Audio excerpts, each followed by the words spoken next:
A very warm welcome from Invest Africa to all our amazing members and guests.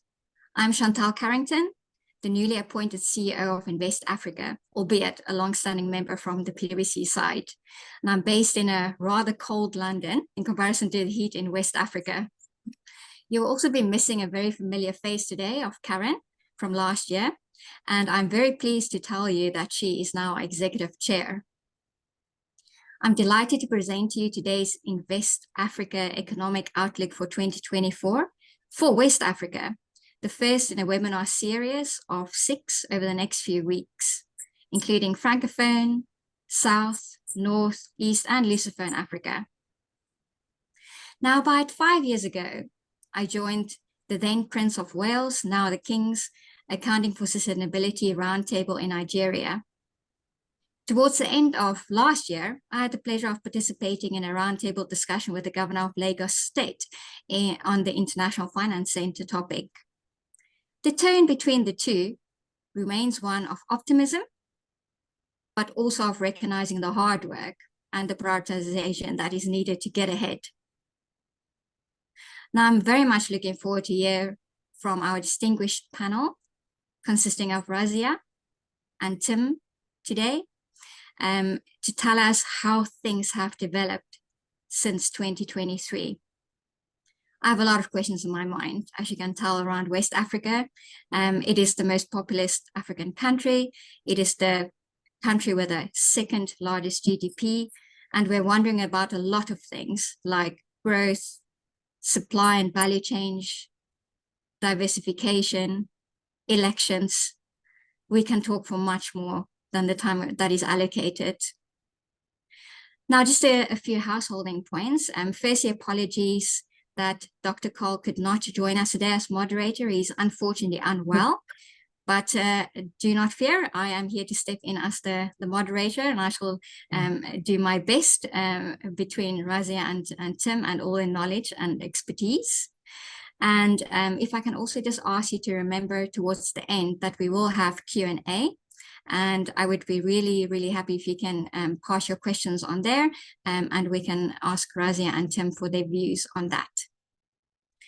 But first things first then, let me hand over to Razia to do a quick introduction.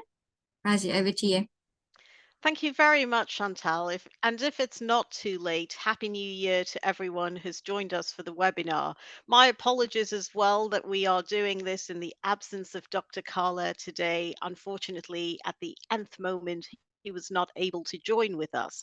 But I'm going to take the liberty of this being Invest Africa's first in the series of webinars on the Africa Outlook to talk a little bit about the global outlook, the key issues that we see in the region, and then in greater depth, the main things that we're watching in Nigeria, in Ghana, before handing over to Tim Cox, who will be talking us through a lot of the political and security issues that are as important to investors in the region. So first of all, the outlook for 2024. If I think back to 2023, it was a year when almost everyone had expected that there would be much more of a global slowdown. A lot of the GDP forecasts ended up being revised higher.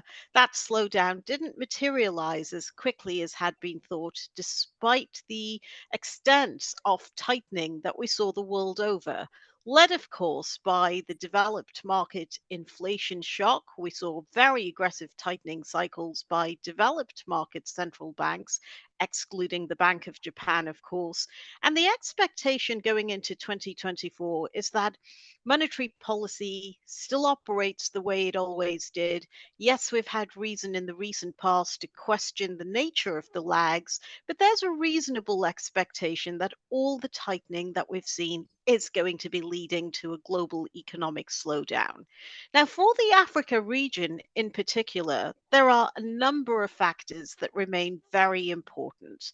The first is that almost since that commodity price shock of late 2014, African growth has been subtrend. And we've seen this very clearly in the instance of Nigeria, an oil producer very much dependent on oil for its export revenue, still for its fiscal revenue, despite the diversification effort of the economy. And so, against this weaker global economic backdrop that's largely anticipated, where OPEC producers have been told that they still need to cut back on production to be able to maintain a better demand supply balance and to keep oil prices supported, the key question is, what is this going to mean for the outlook for Nigeria? The one thing that stands out about Nigeria, 2023 was an election year.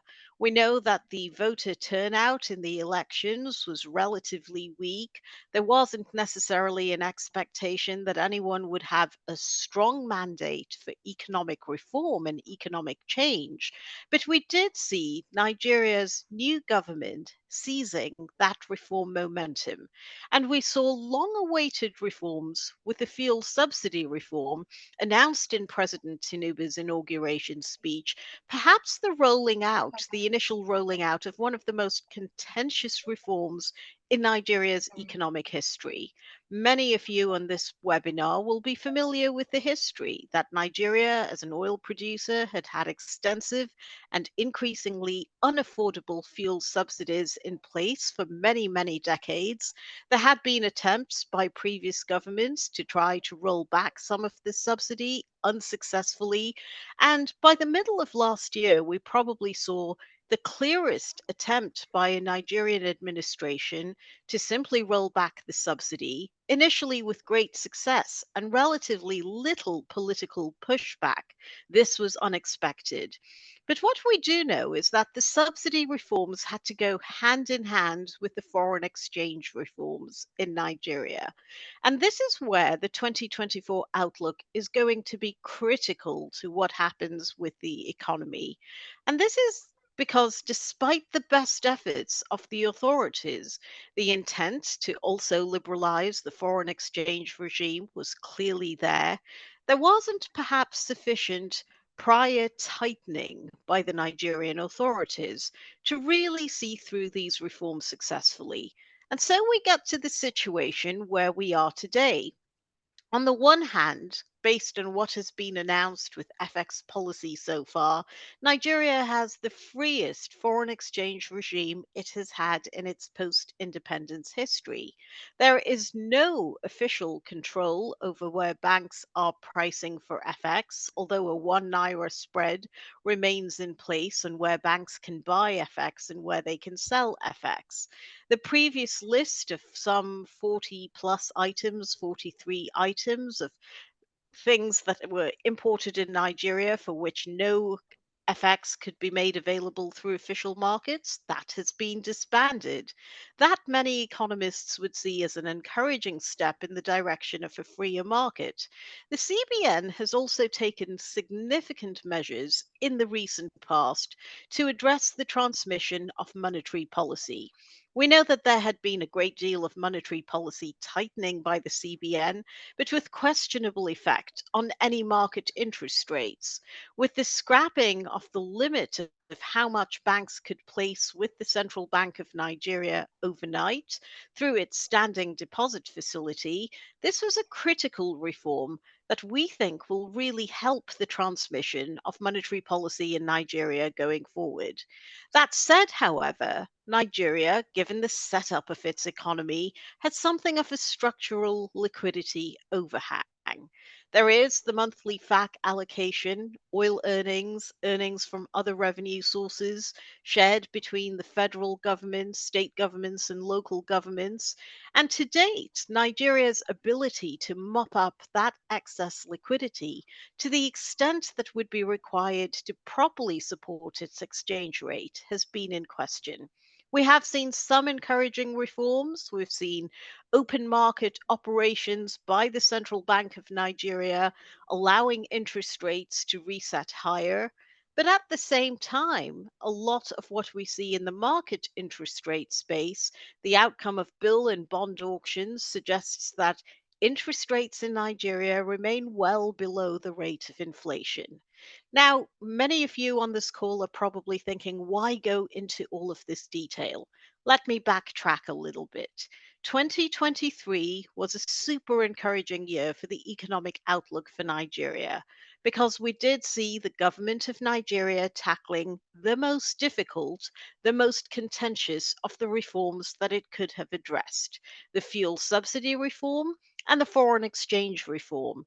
But because these go hand in hand, and it was very difficult to halt the depreciation of the naira on the official market, there are question marks about where those reforms stand today.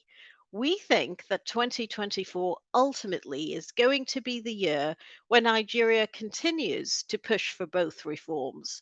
On the fuel subsidy, out of necessity, because there is no allocation in the medium term economic framework, in the budget planning for Nigeria for a resumed subsidy payment. This ultimately will have to go, even if there has been some stickiness in the price of fuel in the recent past.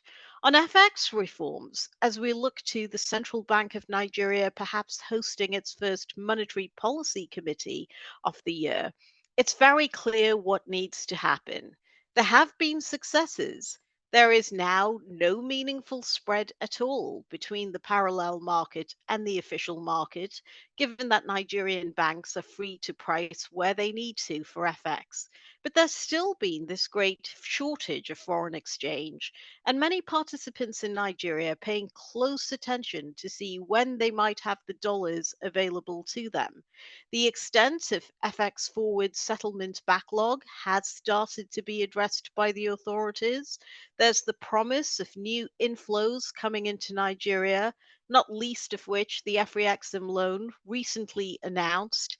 And the expectation is that with some tightening of policy, a more meaningful tightening of monetary policy this time, Nigeria might start to see more in the way of inflows and more of a tradable foreign exchange market. So if we take a step back and think, what does this mean for the outlook of Africa's largest economy? These are important measures. Not only have we seen this landmark tackling of the most contentious economic reform, but the expectation is, and the hope certainly is, that there's a lot more that can be done to realize the benefits of the foreign exchange reform.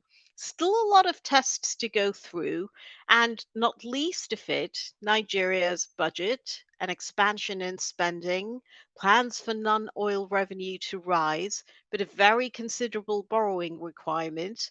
The authorities will have to manage very carefully this trade off between what is still a large domestic borrowing requirement and the ultimate need for much tighter monetary policy, much higher interest rates that might even have to be real positive in real terms in order to see through the foreign exchange reforms and by extension the fuel subsidy reforms.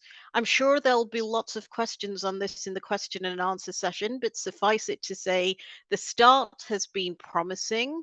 There's a lot more that needs to be done. This will test the authorities' resolve. It isn't going to be easy overturning years of policy that had pulled the Nigerian economy in the other direction.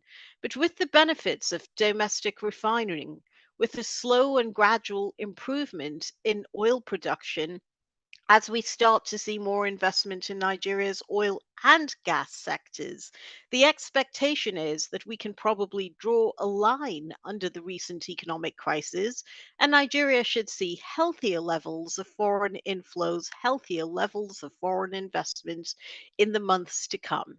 What about Ghana then? We mentioned that the global economic outlook remains difficult. We know that the tightening of policy in developed markets did trigger significant capital flow reversals from many developing countries.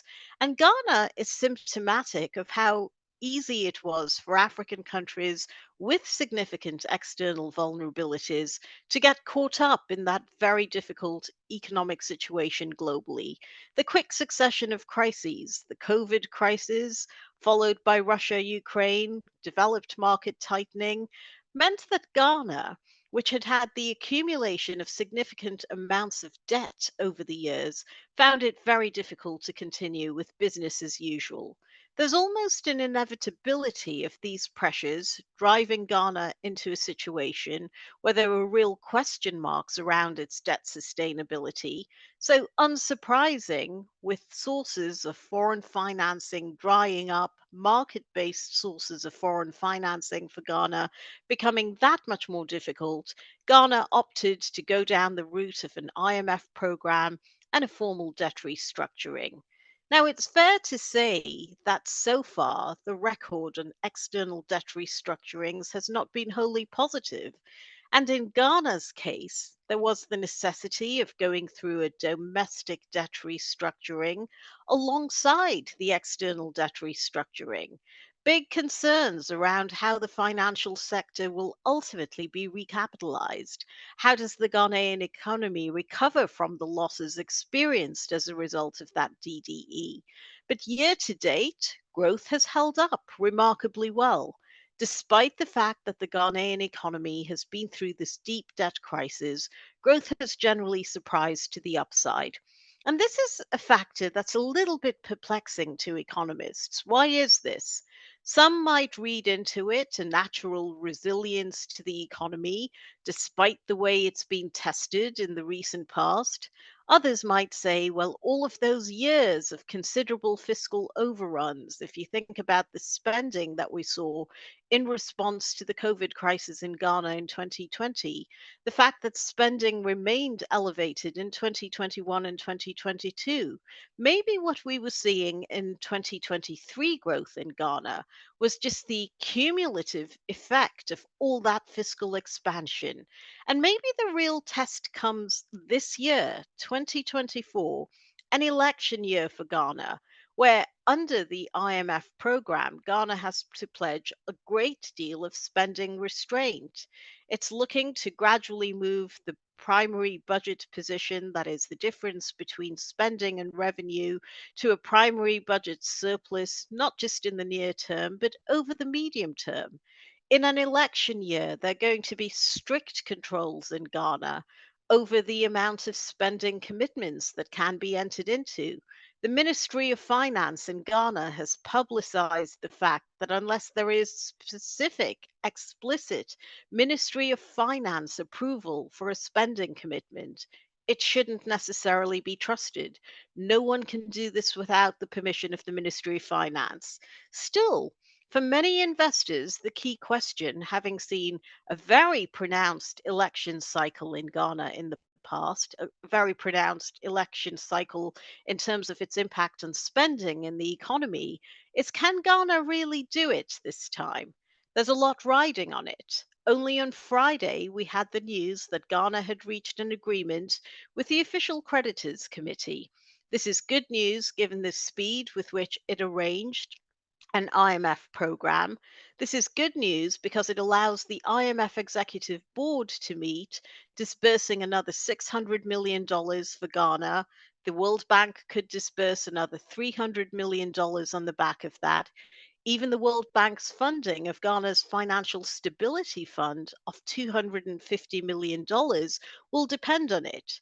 And there's no question that in the absence of other private inflows into the Ghanaian economy, Ghana does need these funds. So, a lot of recent good news, the expectation that things will go faster for the Ghanaian economy in terms of its timetable to seeing through this difficult debt restructuring.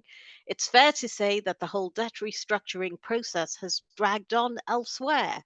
If you look at Zambia's experience, it takes a long time to resolve the issues. And it's been very difficult for economy after economy to really come through it quickly with the necessary amount of debt relief, with the promise of perhaps wiping the slate clean to some extent. There's a lot riding on the ability of Ghana's government to finalize this process before it gets to elections in 2024.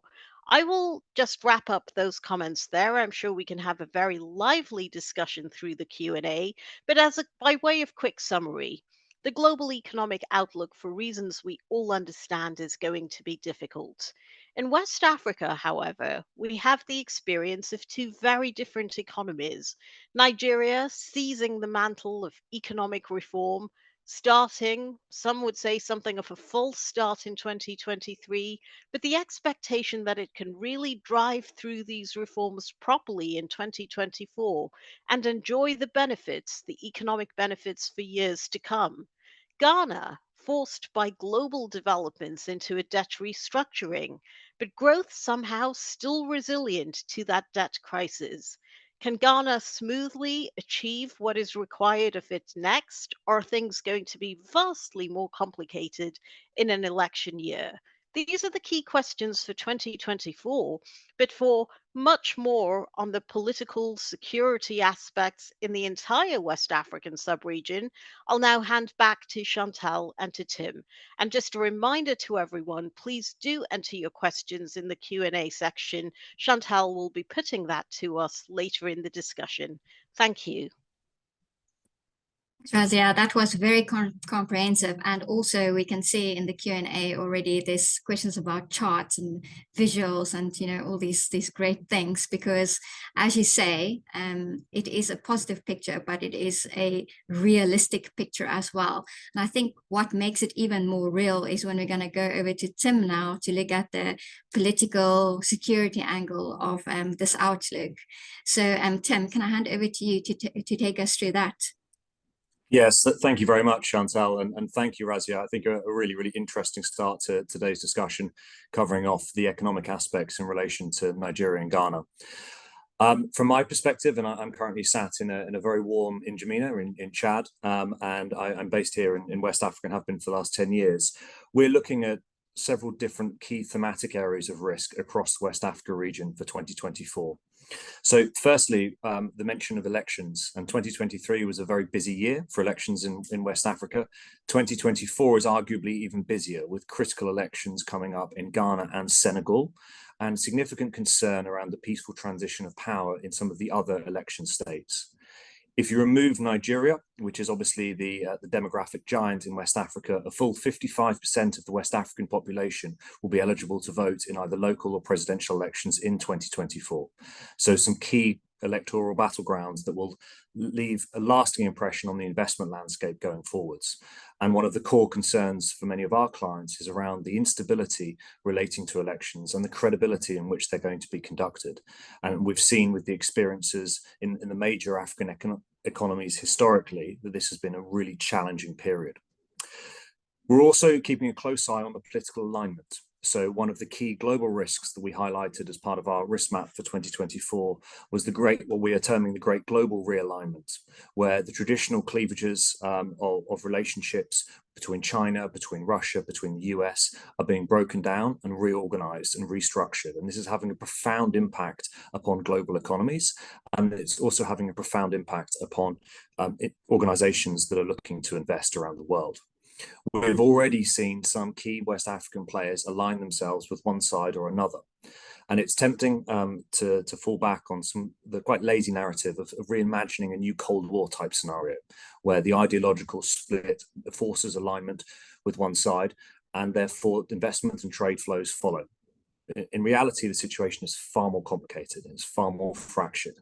So we are seeing alignment around those key levers that the nation states use to influence each other's behavior, be that diplomacy, be that military support, be that trade and investment, and be that hard currency investments.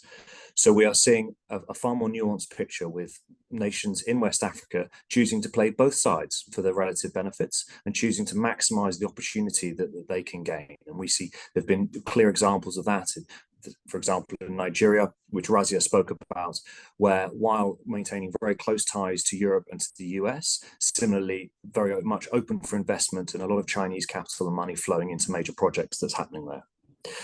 And finally, we're going to be looking closely at insecurity. So the insecurity that is spread across the Sahel belt, and crucially, its relationship with the political regimes there. We've seen much closer alignment between certain states and with foreign military assistance and support, primarily or ostensibly for the purpose of maintaining control and authority. But we see this picture becoming more fractured, more complicated, and more challenging, particularly for private sector actors that want to operate in those parts of the region. We also see the risk of contagion, both in terms of the spate of recent coups. We currently have a total of 7 African governments that are technically military transitional governments. This is an all-time high over the last decade.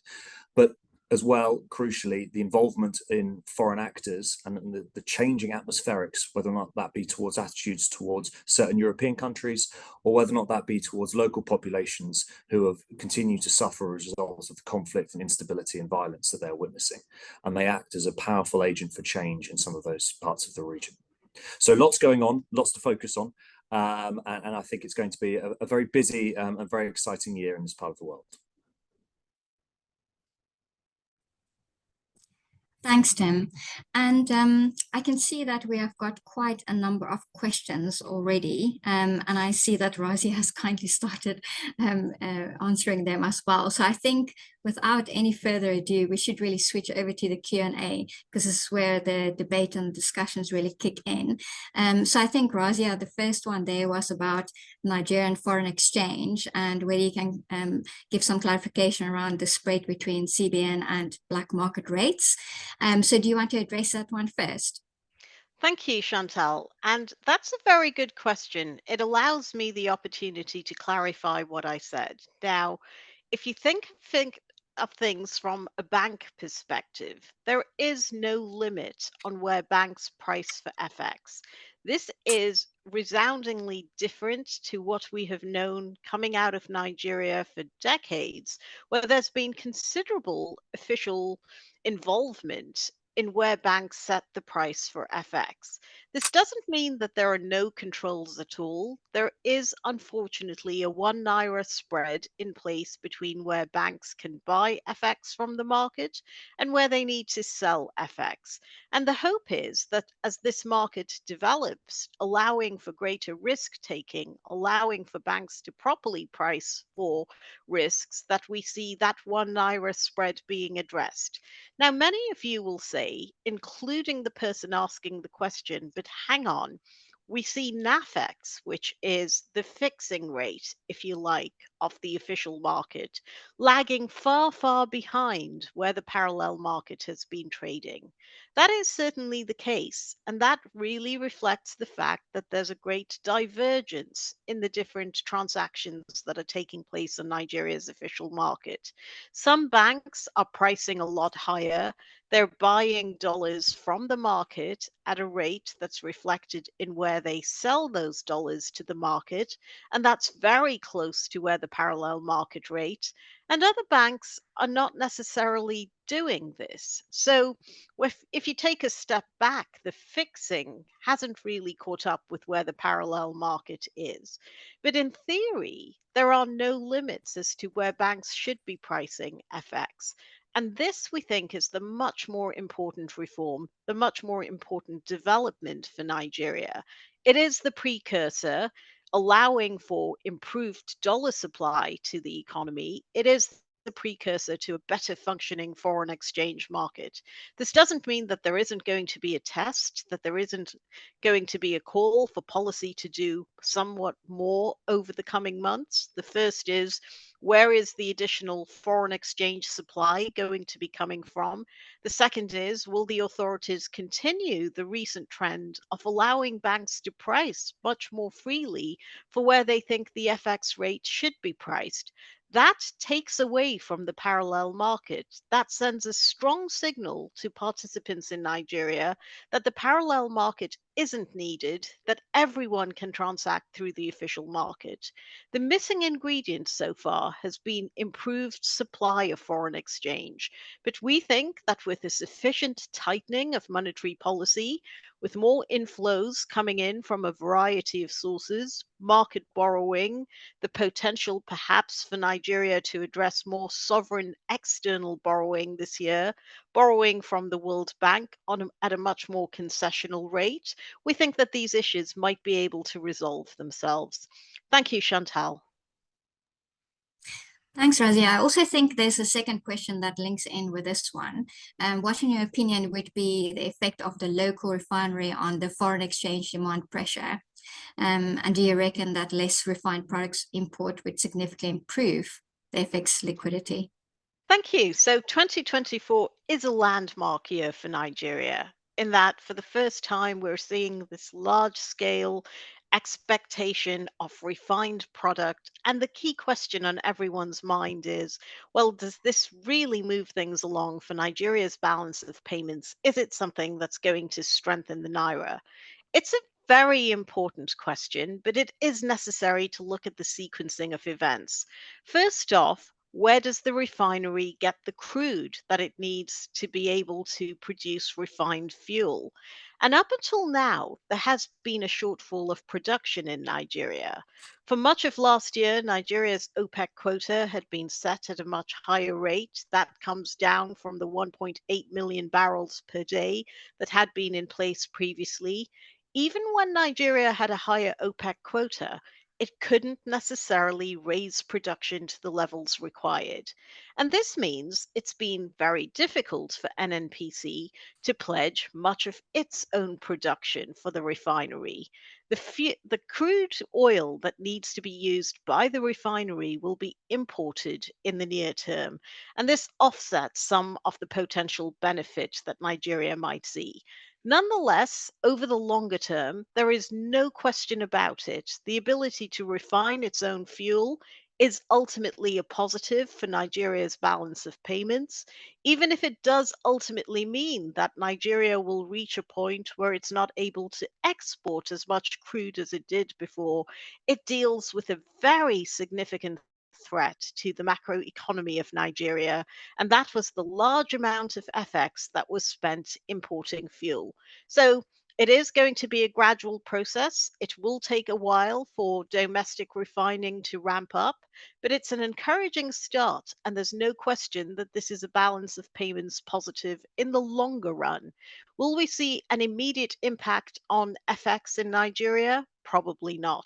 There are other factors that matter a lot more in the near term. I think that's a very nuanced response to those two questions that are linked in relation to the Dangote refinery, and I think just to sort of reiterate that nuance, this project has been very complicated, and there have been numerous delays to the successful completion of the project, and it's still quite a long way away from being finally completed and online. So there are some sort of cautionary notes about the cadence and pace in which this is going to actually have an impact upon the domestic refined product, and then of course the implications that has upon the FX liquidity. But one thing I would say as well is that it is a hugely positive step, and it is very much a step in the right direction. And when you look at the challenges that Nigeria has had historically with price fixing in the energy sector, with price fixing around currency, and price fixing around refined petroleum products, we are seeing a key milestone here in terms of the undermining of one of those key blockers to economic growth, and the introduction of a new industry, essentially, and a new industry sector. So there could be significant benefits further downstream, pun intended, as a result of these changes, and I think quite right to herald them. I think there are quite a number of questions around security and the politics, but I suppose a bigger question in my mind is also, if I had to ask you, what is the biggest risk that you see around West Africa, and how you think you would hedge that that would also fall in place most probably with these questions that we have here around what about the security of investment in West Africa, Senegal from India in this grey situation? And further down there, we've got how will the current political issues in Francophone Africa affect trade? And should we expect, further movement in that area of politics? So what's your views on that? It's quite an expansive question to isolate a single risk and to discuss it. I think is quite challenging, and that relates to the way in which so many of these different areas of thematic risk interrelate, and the impact that that has upon businesses looking to operate and invest in the region. I think there's no doubt that one of the headline concerns that many of our clients have is around the integrity issues associated with their investment. Security takes a lot of the press headlines, but actually one of the core concerns for a lot of businesses is around how they can operate ethically and how they can operate compliantly, particularly in parts of the region where there may have been recent regime change, or they are subject to a high likelihood of there being future regime change. And so when you're looking at drawing up investment plans, obviously we would like to do so thinking decades into the future. The reality is it's quite often on an annual basis, maybe a biannual basis, and quite often on a quarterly basis. So we're looking at the challenges that the businesses face in the short and near term, and they are very pronounced, particularly in relation to integrity. And I think there's a lot that governments across the region can do to create a far more stable platform for investments, to attract the capital and attract the talent and the resources they want, by separating the political sphere and the business sphere far more cleanly, and having clear platforms for investment that can then be used to channel investment in the region. So I think very difficult to isolate one, but I think that is the key driver of concern. And when we talk about a lot of people bringing the briefcase but not bringing the checkbook, it's typically compliance concerns that hold them back, being able to identify ways in which they can operate and conduct themselves compliantly without being exposed to a lot of the issues that we know are prevalent across the region. Razia, did you want to add to that, with that lens on the economic outlook overall then? Thank you. There's a related question, Chantal, that's come up about the CFA franc. And of course, we'll go back to Tim, no doubt, for his views on the relationship between different member economies of the franc zone and France, which is going to be pivotal to the continuation of the CFA franc. Suffice it to say that even the West Africa region has not been immune to some of the foreign exchange liquidity issues that have been seen across Africa. It's very rare to find an economy, apart from the more liquid economies in Southern Africa, that have been spared this foreign exchange liquidity drought, if you like. And the question here is, what does it ultimately mean for the performance of the zone's economies? Now, this conversation has become increasingly politicized in recent years. I'm sure this is something that Tim could touch on very well. But there isn't really the evidence that the existence of the peg has really cost the zone in terms of economic opportunity foregone. If you think of some of the economies that we expect will be the fastest growing in Africa over the coming years, economies like Cote d'Ivoire, like Senegal, both firmly members of the CFA franc zone, are expected to see faster than average growth compared to many of their non-francophone counterparts. Now, that's happening for very specific reasons.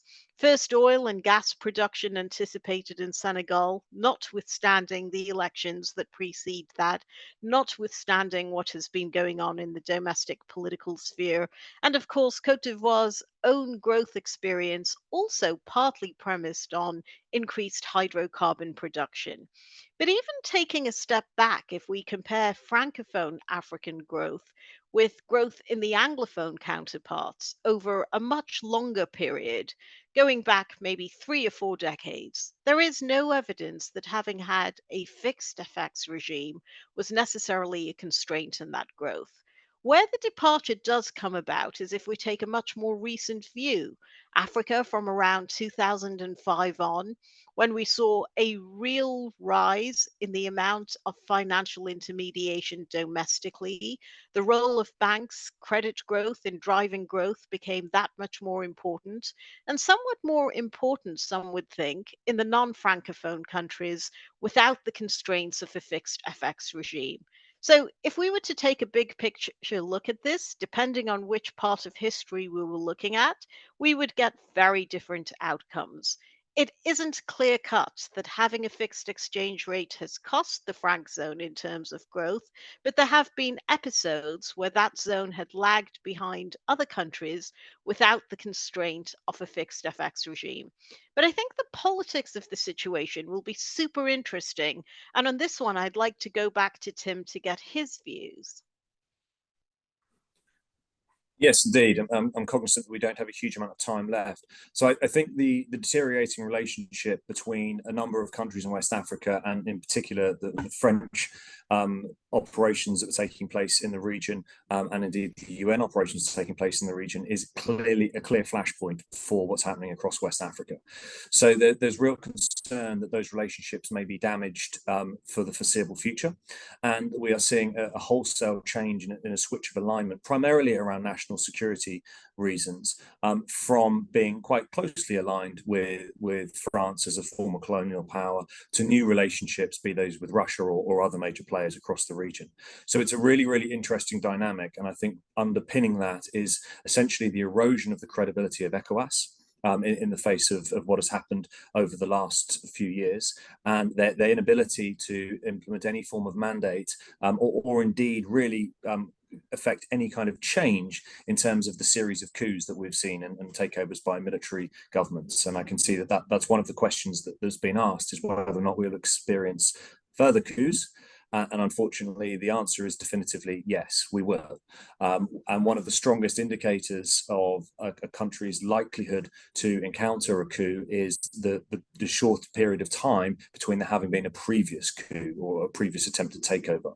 And so the fact that we've got these 7 governments all across the Sahel region that are under ostensibly transitional military governments means that it's very likely that one or several of them will be involved in further unrest and instability for the foreseeable future. So I think it's a very complicated picture, and it's one that's very fluid and one that's changing quite quickly, but will certainly have long-term implications for the relationship between the West African countries, and in particular France, who for various reasons have been very much at the brunt of a lot of the negative opinion, and a lot of the overt messaging around concern about their presence and operations across the region.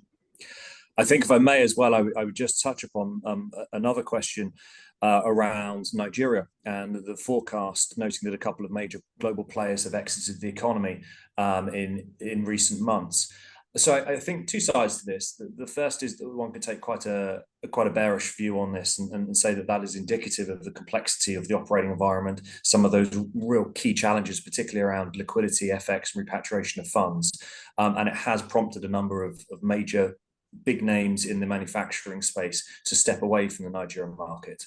I think on a more positive note, when we look at Nigeria, we see some tremendous success stories in the FMCG space, and some organizations that have been operating there for a very long time, and who have become part and parcel of the fabric of Nigeria consumer goods.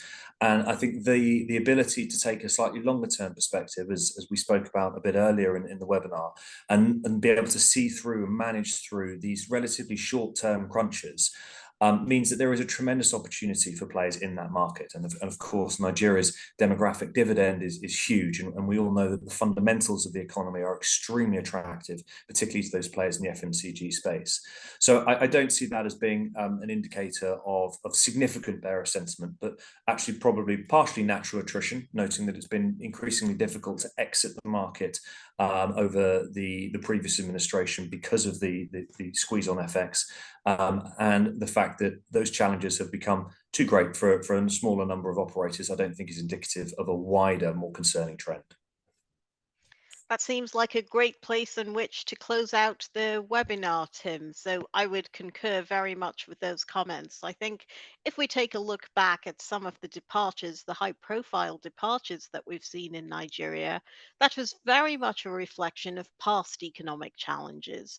The real hope for 2024 is that the reforms already initiated can be seen through, that there will be plenty more support for the Nigerian economy, both by way of concessional funding from development partners, but also the resumption of private capital flows. And if that happens in response to successful exchange rate reform, there is every reason to anticipate a new uptrend for the Nigerian economy. Back to you, Chantal. Thanks, Razia. That was a great summary. And, I'm actually pleased to hear that this first webinar in this great series has kicked off on a positive, realistic note. I heard words like momentum, pace, cadence, and I think that's very true. We need to keep working at this, and we can do this. So thank you very much to Razia, to Tim, to all the members and the guests who joined today.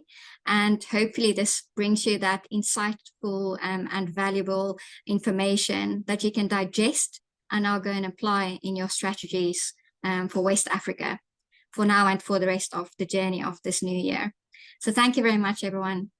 Goodbye and speak soon.